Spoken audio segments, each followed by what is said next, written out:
Today we're going to be talking about wheels, specifically the front wheels, and for drag racing, front skinnies. We're not going to talk about the rears, even though I do have them. That's going to be its own video, because these front skinnies, I'll tell you what, it has been one crazy saga. It started months and it actually started September of last year. It is now April of 21. As you can see, I got quite a few tires and wheels built up here. So I got these Billet Specialties Win Lites. Now these I picked up from Summit Racing back in September of last year, and I had promised getting them to fit. I made it work, but then I realized where I went wrong. End up getting with a second set. Now I'm going to go through all that here in just a minute. I actually already recorded videos on these wheels and tires, and I'm just scrapping it all. I'm starting over. So first, let's start out with the unboxing. So these are the Win Lite 17 by 4.5, 5 by 115, 2-inch back spacing. Those are the exact same, except 2 3/4 inch back spacing. So when you get one of these,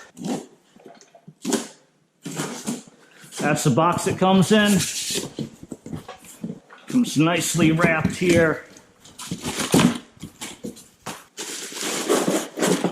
In the bag. Ooh, this is so nice.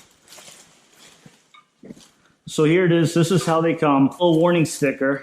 Now it says here you are supposed to mount this on tire machines, not one the typical ones with jaws. You're supposed to use touchless mounting. But I'm telling you what, finding a shop that has touchless mounting is near impossible. I couldn't find it. I think there might be one that's like 2 hours away.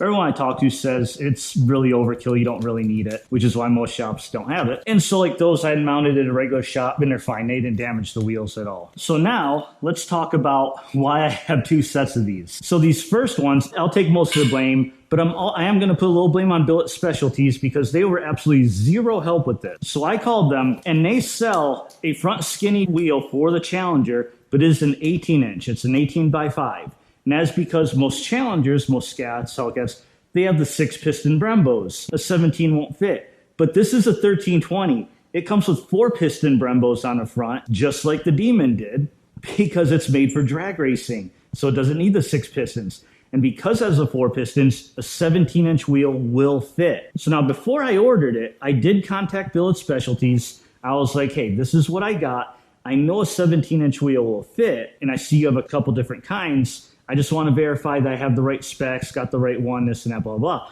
So they replied to me, and they're like, we've got the 18 by 5. That's the drag pack. Made for Challengers. That's it. That's all we got. That's the only thing that'll work. And then I tried to explain the situation. Like, okay, well, I know the 17s work. I know other people had them, blah, blah, blah, all the same stuff. And they just came back and said, nope, nothing will work. You have to get the 18 by 5s. That's it. So I'm like, okay, whatever. Me being stubborn, knowing what'll work. 17s are just easy to get tires for. They're going to be a little bit lighter than the 18s. So I went ahead and got the 17s. Now, from what I could tell, they're both 17 diameter, both 4.5 wide, both have 5 by 115 bolt patterns. The only difference was 2-inch back spacing, 2 3/4 inch back spacing. Now my thought process is, well, these are skinny wheels. What does the back spacing matter? Because you normally have a 275, so the back spacing could be 4 inches. There should be no reason it doesn't fit, and that's where I went wrong. Okay, so I got to race up. I got the regular wheel off. Now, let me show you what I was dealing with. Now, I did test fit these before I got the tires mounted a few times. So the first time I got them, I unboxed it, I grabbed it, I stuck it on, and this is what happened.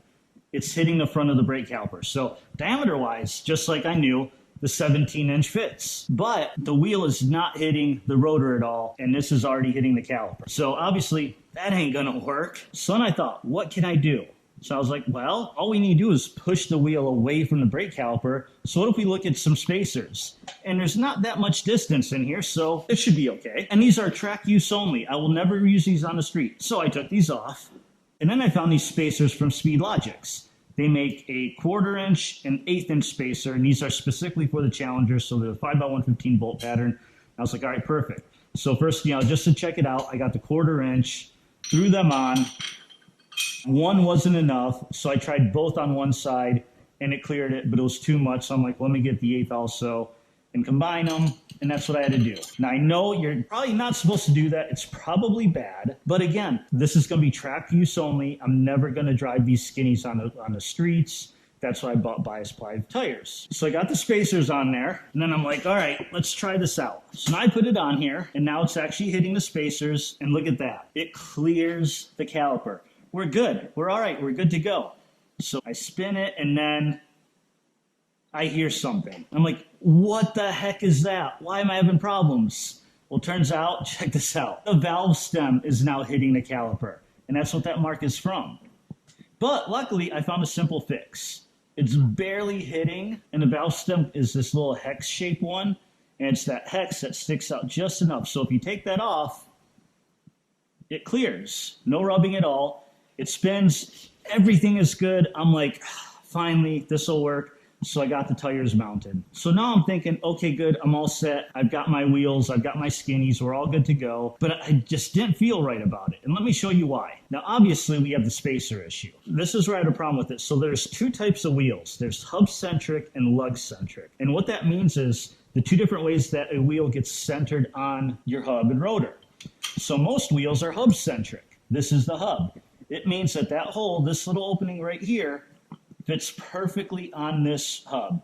So this is what centers it, and these studs, all they do is clamp the wheel to the assembly. Now, other wheels are lug-centric, and what that means is they actually use the lugs themselves to center the wheel and not this. So without any spacers or anything, this wheel will actually move quite a bit. And it's not until you get the lugs in here, and it needs special mag shank lugs to do it, that's when it gets centered. Now, Race Stars does make a kit. It's for their wheels. We can use it for anything. And in that kit, it's got some lugs, a socket, and it has these hub-centric rings. Now, what these rings do is you just stick it in tire, and these, even though Race Stars, they actually fit these Billet Specialties, and that actually centers it on that hub. So that's great. Except to make these wheels work, I have to use these spacers. And if you notice, the spacers go outside of the hub. So these are pointless now. And the main problem is these studs aren't really meant to be lug-centric. They're not meant to center the wheel. So that's where you hear stories of people breaking studs. And I don't want to risk that, even though I know I'm only going to do it at the track. It just didn't sit right. So then I decided to look something up. And I was looking at the difference between the 2 3/4 inch backspacing and the 2-inch backspacing wheels. And it turns out they have different front caliper clearance. Now, my thinking was, backspacing don't matter again, because we're putting a skinny wheel on.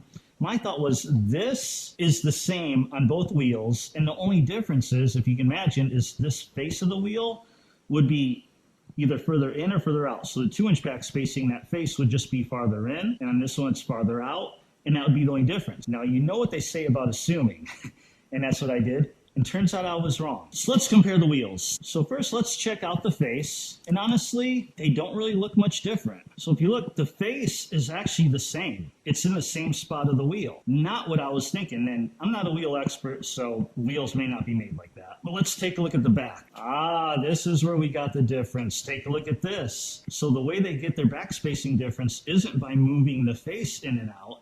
It's by making these bigger. So if you look, these only stick out a little bit, like a finger width from this, and this one, look at that, that's like 2 or 3 fingers. So this sticks out more. So that's the difference. Now, if Billet Specialties would have been a little nicer, they could have told me something like this, or they could have said something. But nope, they instantly were just like, nope, 18-inch drag pack, that's it. Nothing else will work. All right, now I haven't test fitted these yet. This is the first time I'm doing this. So let's pull these spacers off. Let's go ahead and throw this on. So that wheel is now 100% completely against the rotor. And look at that. Tons of space. Even a valve cap. No problem. Fits on there perfectly. God, I wish I got these back in September. It was a 50-50 shot. They only make the 2 different back spacings. I just selected the wrong one. And these studs come out plenty. And here's the other thing. That's what I'm talking about. Since it's lug-centric, look how it moves, even though it's all the way up against the rotor. But now let's see if these Race Star hub-centric rings work. So again, we just stick that ring right in here. And look at that.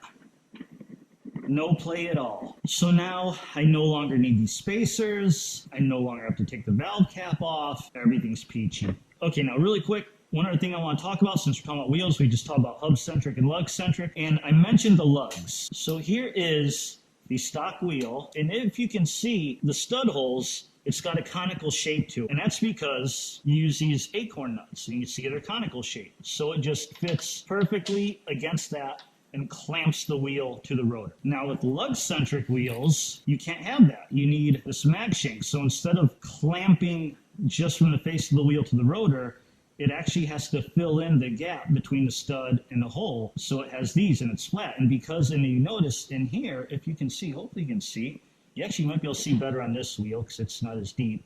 That's completely flat. So you have to get these special mag shank lugs, and then you have to use a washer. And there's a wheel side, so it says right there, wheel side. And then this lug in here stays right in there. If you want to make it easier on yourself, and you want to get these wheels, the drag pack version, 18x5, they're actually made to use conical lugs, just like these rears. These rears I got actually don't have a perfectly flat. They've got it a little conical shape in them, so you can use the stock lugs with those rears, because those are part of the drag pack. So those are made for the Challenger. Now, I wasn't really sure which mag shank lugs I needed, so I bought two. Billet Specialties sells theirs, which is these right here. They're 3/4 inch, it's got 3/4 inch mag shank, and it comes with these washers. And then Race Stars, which we already brought up, sells their kit. You get the hub-centric rings, the lugs. They actually give you a socket and valve stems. But these lugs, if you notice, are quite longer. So these are, I believe, 1.5 inch. So let's see what happens if you put these in here. And then we're just doing this testing, no washer. If you notice, it comes just short of this end. So if you have the washer in, it's coming a lot short.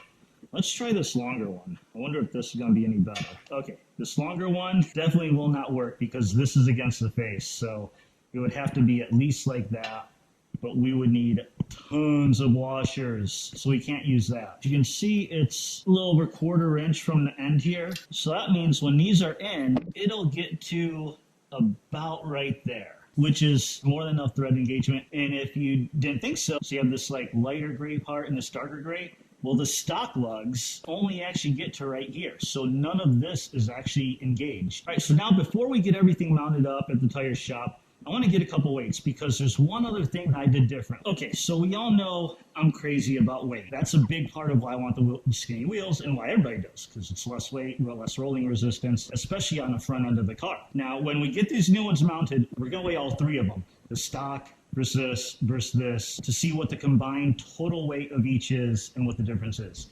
But first, I did weigh things up separately. So when I weighed this up, the wheel was just under 13 pounds, but the tire was 17 pounds, 10 ounces. Now, these are M&H Racemasters. I got the bias ply because they're not going to be on the road, and bias ply are usually lighter weight than the radials. And then when I was deciding, well, do I just roll with these and the spacers, or do I spend the money to get the right ones? And in the end, I decided I'm going to spend the money to get the right ones, and I'll just sell those. But then in the middle of that, I was looking, I was like, you know what? Those tires seem kind of heavy at 17 pounds. So I was kind of researching, looking things up, and then I found out supposedly the Mickey Thompson ET fronts and the Hoosiers were quite a bit less weight than these M&H Racemasters.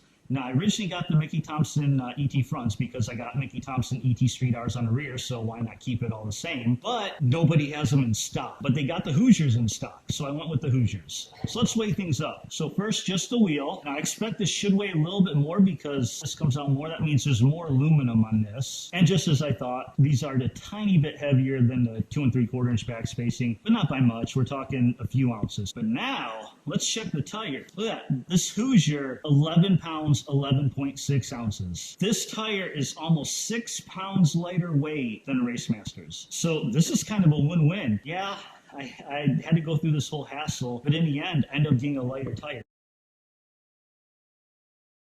Apparently they had quite a time mounting these. They said they were having trouble getting the bead to snap in and lock. They said they had to put it in a cage and go higher pressure than 45 because 45 wasn't doing it. So they actually called me first and said, hey, we got to do this. There's a chance it could blow out. Are you okay with that? And I'm like, yeah, just do it.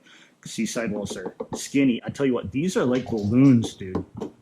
One thing I read on Summit reviews of these tires is how they balloon out, and some people use the word absurd, and it kind of is crazy. I mean, look at that. That balloons out quite a bit. But I tell you what, they are light. Oh my gosh, are they light. But just for comparison, check that out. These are the M&H Racemasters Hoosiers. I mean, these literally feel like, when you're holding these, it feels like a balloon, like it can just pop. This feels much more sturdy, so this feels safer in a way, but this is a lot lighter. All right, moment of truth, and they actually did balance these. Wow, okay, so I see what they're saying with the touchless machine. Yeah, these got damaged right there. Well, that sucks, man. That really digs in. That's why you want to use a touchless machine. So Billet Specialties will no longer warranty this because of that. But I mean, things happen, they get scraped up. Okay, hub-centric ring is on. It's all the way on the hub. Spins freely. I think we're good. Okay, now let's get these on. Let's see how many times we turn it to get it on. Really? It's maybe easier with the socket.